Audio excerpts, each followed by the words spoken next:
আসসালামু আলাইকুম। আশা করি সবাই ভালো আছেন। অনেক সুন্দর একটি আমের বাগানে আমি এসেছি। দেখতেই পাচ্ছেন যে সারিবদ্ধভাবে গাছগুলো লাগানো রয়েছে এবং যে গাছের মধ্যেখানে যে ডিসট্যান্স দূরত্ব সেটি অনেক সুন্দর। মূলত আজকে আম নিয়ে কথা বলতে আসি নাই।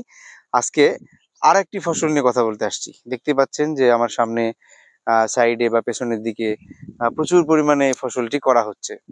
আম বাগানের মধ্যে সাথী ফসল হিসেবে মাষকলাই চাষ করা হচ্ছে। মাসকালাই অনেক প্রাচীনকাল থেকেই আমাদের এই অঞ্চলে বিখ্যাত। বিশেষ করে চাঁপাইনবাবগঞ্জ, রাজশাহী এ সমস্ত অঞ্চলে বা এলাকায় মাসকালাই রুটি এটা অনেক বিখ্যাত একটি খাবার। এই সেই রুটির কারিগর বলতে পারেন। এইখান থেকেই যে আমরা ডাল পাই, সেই ডাল থেকে আটা তৈরি করা হয়, সেই আটা থেকে আমরা মাসকালাই রুটি পাই। তো এই মাসকালাই এবার সাপার উপজেলায় প্রচুর পরিমাণে চাষ হচ্ছে। বিশেষ করে যারা এরকম নতুন আম বাগান করেছেন, তাদের বাগানের মধ্যে এইটার প্রবণতা অনেক বেশি। কেননা অনেকেই মনে করে থাকেন যে, যেহেতু আমি এই মুহূর্তে আম নিচ্ছি না, সেই হিসেবে এই জমিটা ফেলে না রেখে আমরা কিছু চাষ করতে পারি। সাথী ফসল হিসেবে অনেকে মাসকলাই চাষ করছেন। আবার গত বছরের ফলন অনুযায়ী আমরা এবার দেখছি যে অনেকে একেবারে উন্মুক্ত জমি অর্থাৎ মূল জমিতে একক ফসল হিসেবে মাসকলাই চাষ করছেন। তো যেটাই হোক না কেন, মাসকলাই চাষ করতে গিয়ে আমাদের কিছু সমস্যার সম্মুখীন হতে হয়। একটা হচ্ছে রোগ, আরেকটা হচ্ছে পোকা। এই দুটাই আমাদের জন্য খুবই হুমকি স্বরূপ কাজ করে এই সময়ে। আজকে আমরা মূলত এই মাসকলাইয়ের পোকা নিয়ে কথা বলবো। বিভিন্ন ধরনের পোকা আমার এই ফসলে ক্ষতি করতে পারে। আমরা মাসকলাইয়ের জমিতে যে পোকাগুলো দেখি, সেই পোকাগুলোকে আমরা যদি একটু ক্যাটাগরি করি, ভাগ করি, তাহলে ২ ধরনের পোকা আমরা পাবো। এক ধরনের পোকা হচ্ছে এই মাসকলাইয়ের গাছ থেকে রস চুষে খাবে, যেগুলো হচ্ছে শোষক পোকা। আরেক ধরনের পোকা এই মাসকলাইয়ের হয় পাতা খাবে, হয় ফলের মধ্যে ছিদ্র করে ঢুকে পড়ে সেই ফল খাবে। অর্থাৎ এক ধরনের পোকা রস খাচ্ছে, শোষক পোকা, আরেক ধরনের পোকা হচ্ছে এগুলো খেয়ে ফেলছে, পাতাগুলা বা সবুজ অংশগুলা খেয়ে ফেলছে। এই ২ ধরনের পোকার ক্ষেত্রে আমরা কি ধরনের ব্যবস্থাপনা গ্রহণ করতে পারি? যেগুলো শোষক পোকা রয়েছে, বিশেষ করে সাদামাছি। এই সাদামাছি যেমন রস চুষে খায়, এভাবে ক্ষতি করে, আবার সে পরোক্ষ একটা ক্ষতি করে। যেমন অনেকের মাসকলাইয়ের জমিতে দেখা যায় যে পাতার মধ্যে একটু হলদে ফোঁটা, ফোঁটা দাগ অর্থাৎ হলুদাভ দাগ রয়েছে, ফোঁটা, ফোঁটা হচ্ছে ভাইরাস যেটাকে আমরা বলি মোজাইক ভাইরাস। এই ভাইরাসের মূল বাহক বা ভেক্টর হচ্ছে এই সাদামাছি। তাছাড়াও সাদামাছি আক্রমণ করলে দেখা যায় যে আরো কিছু ছত্রাক এই জমিতে লাগতে পারে। একেবারে কালচে হয়ে যাচ্ছে, সালোক সংশ্লেষণ হচ্ছে না, এই গাছগুলো শুকিয়ে যাচ্ছে কিংবা খাবার তৈরি করতে পারছে না। এই হচ্ছে সাদামাছি। আর জাপ পোকা লাগতে পারে। খুবই ছোট, ছোট জাপ পোকা। যদি পাতায় জাপ পোকা লাগে দেখবেন যে পাতাগুলো একেবারে কুঁকড়ে যাচ্ছে। এই পাতা আর গ্রোথ হচ্ছে না।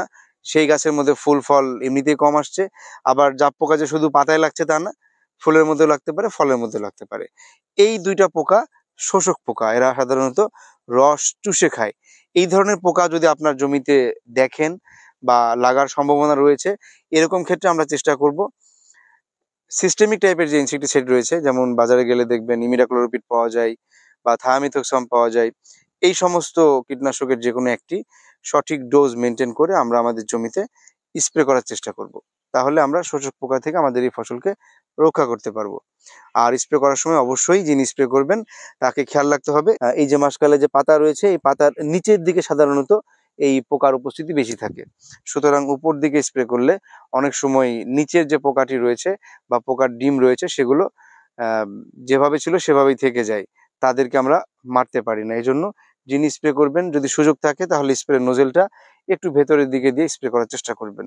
তাহলে এই হচ্ছে শোষক পোকার ক্ষেত্রে। আর বলছিলাম যে কিছু পোকা আছে যারা হচ্ছে পাতা খায়।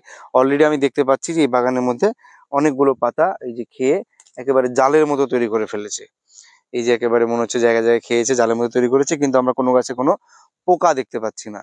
এখন আপনার মনে প্রশ্ন জাগতে পারে, এই বাগানের মধ্যে কোনো পোকা নাই কিন্তু এটা খাচ্ছে কিভাবে? এটা যে পোকা খায় তাকে আমরা বলি হচ্ছে এক ধরনের লেদা পোকা। এই যে লেদা পোকা রয়েছে এরা হচ্ছে নিশাচর। এরা দিনের বেলায় খুব সাধারণত বের হয় না, রাত্রিবেলায় বের হয়। সন্ধ্যার পরে যখন লাইটটা কমে আসবে তখন এই জমিতে এসে দেখবেন যে এই গাছের মধ্যে গাছ ভর্তি পোকা। একেবারে পাতায় থোকা থোকা পোকা। এরা হচ্ছে খেয়ে বেড়াচ্ছে, সবুজ অংশ খেয়ে বেড়াচ্ছে। এই যে লেদা পোকার কথা বললাম, এগুলো হচ্ছে লেপিডোপ্টেরান ইনসেক্ট। এই লেদা পোকা বা ক্যাটারপিলার এরা হচ্ছে এই সবুজ অংশ, বিশেষ করে কচি অংশ যেগুলো রয়েছে, এই পাতা হতে পারে, কাণ্ড হতে পারে, ফুল হতে পারে, ফল হতে পারে, এগুলো খেয়ে ফেলে। সুতরাং এই একটা লেদা পোকা আমাদের মাথা ব্যথা। আর একটা হচ্ছে ফল ছিদ্রকারী পোকা, যেটা হচ্ছে পট বোরার।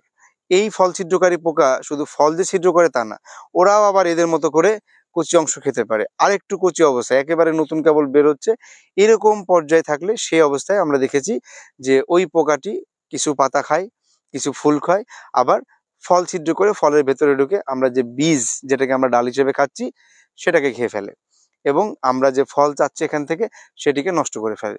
এই যে দুটি পোকার কথা বললাম, এই দুটি পোকা হচ্ছে লেপিডোপ্টেরান ইনসেক্ট।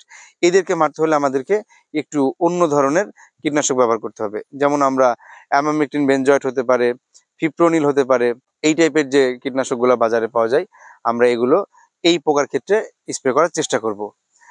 আর যদি মনে হয় যে দুই ধরনের পোকাই রয়েছে, আমাদেরকে দুই ধরনের পোকাই নিধন করতে হবে, তাহলে আমরা ইমিডাক্লোপিড এবং এই যে ফিপ্রোনিল বললাম, এটাকে আলাদাভাবে কিনে নিয়ে এসে স্প্রে করব না। আমরা যেটা করব, একই বোতলের মধ্যে যদি দুইটার কম্বিনেশন পাই তাহলে সেটি কিনে আসার চেষ্টা করব এবং সেটিকে নিয়ে এসে আমরা স্প্রে করব। আমরা যদি দুইটা আলাদা করে স্প্রে করি তাহলে কি হবে, তারা নিজেদের স্বকীয় গুণ হারাবে এবং তৃতীয় কোনো যৌগ তৈরি করবে, তখন আর আমরা আমাদের কাঙ্ক্ষিত পোকাকে মারতে পারবো না। সুতরাং আমাদেরকে এটি অবশ্যই মাথায় রাখতে হবে যে আমরা আসলে যেটিকে মারতে চাচ্ছি সেটিকে সঠিক উপায়ে মারছি কিনা।